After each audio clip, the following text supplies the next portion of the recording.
The wind whispered through the trees, carrying an eerie tune as the sun dipped below the horizon. In a quiet suburban neighborhood, a little girl named Emma sat among a sea of colorful presents, completely unaware that one gift would change everything. A porcelain doll, too lifelike to be ordinary, sat nestled in its antique box, its glassy green eyes locked onto Emma's as if it had been waiting for her. It came with no name, no sender, only a single note written in slanted handwriting. "Take care of me, and I'll take care of you." It should have been an innocent toy, but from the moment Emma touched it, the air seemed colder, heavier. Shadows stretched where they shouldn't, whispers curled through the corners of the house. The doll wasn't just a gift, it was a presence, and it was never meant to be given away. The air buzzed with laughter and excitement as Emma's 7th birthday party unfolded in the backyard. Balloons danced in the wind, and children ran around with their faces smeared with cake frosting. The table overflowed with brightly wrapped presents, each one promising delight. Emma's mother, Sarah, knelt beside her daughter as she tore through the gifts, her little hands eager and impatient. Dolls, stuffed animals, and a beautiful pink dress, each present brought a new twinkle to her big blue eyes. Then she saw it. A box, slightly older than the others, wrapped in faded blue paper with a ribbon that looked decades old.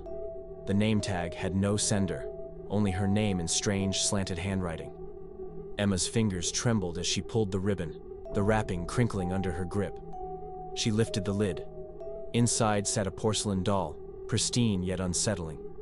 It had pale white skin, long black curls, and piercing green eyes that seemed too lifelike.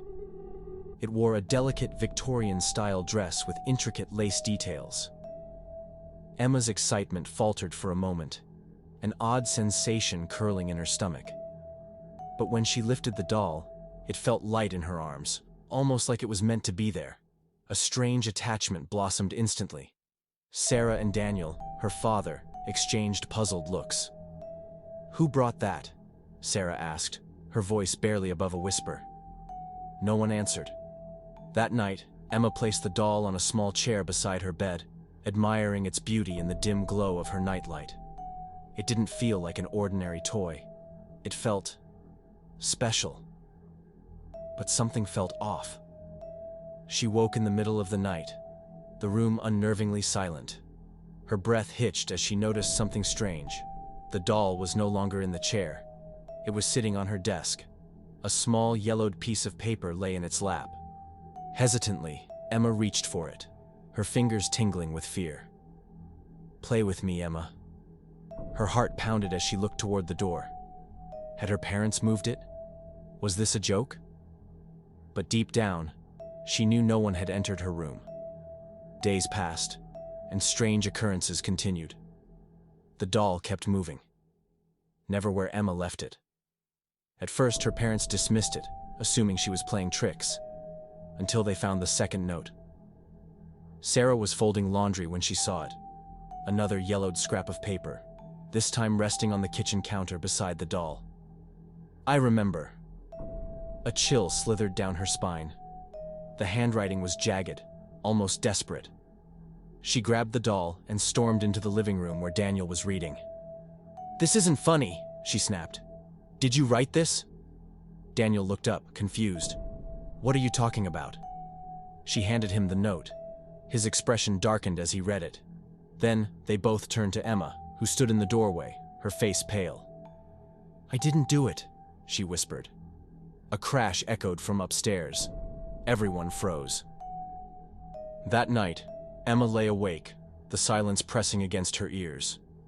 The doll now sat back on the shelf, exactly where her father had placed it after breakfast.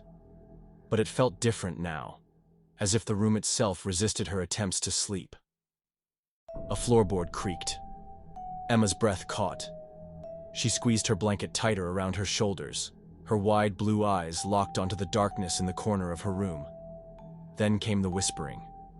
Faint, indistinct, like voices speaking from behind a wall. The murmurs twisted in and out of the stillness, unintelligible yet undeniably there. Emma shivered, her fingers gripping the blanket as she turned her gaze toward the shelf. The doll was gone. A rustling sound made her snap her head toward the closet.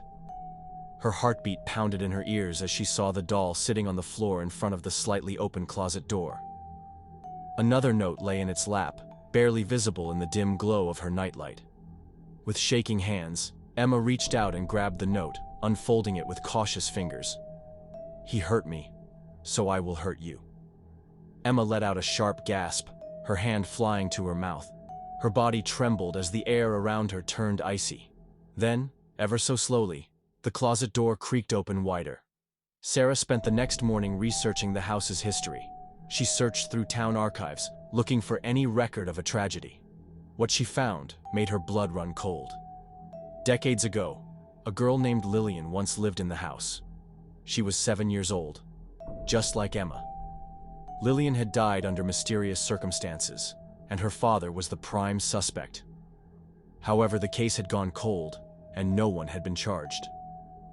Sarah clicked on an old black and white photo.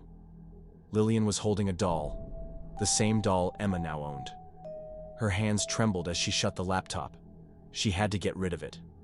That evening, Sarah decided to throw the doll away.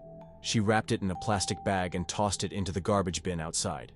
Relieved, she returned inside and locked the doors. But as she turned, her heart stopped. The doll was sitting on the couch. Its green eyes glowed under the dim light, and another note lay in its lap. "You can't throw me away. I belong here." Sarah let out a strangled gasp, her hands shaking as she backed away. A shadow flickered in the hallway, and she swore she heard laughter, soft, chilling, and childlike. The house was no longer just haunted, it was waking up. Daniel, now convinced something was terribly wrong, called a priest. Father Matthews arrived the next morning, his presence a stark contrast to the growing darkness in the house. He examined the doll, whispering prayers under his breath. Then, he placed a hand on Emma's shoulder. "She's attached to you," he said solemnly. "Lillian's spirit is bound to this doll.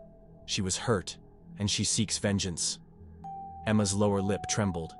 "What do we do?" The priest lifted the doll and began the cleansing ritual. But as he did, the house trembled. A violent wind howled through the rooms, and the walls groaned as if they were alive. Shadows twisted, forming the figure of a young girl with hollow eyes. "No one leaves," the ghostly voice echoed. The doll's porcelain face cracked, and a piercing scream filled the air. And then, silence. The doll lay in pieces on the floor.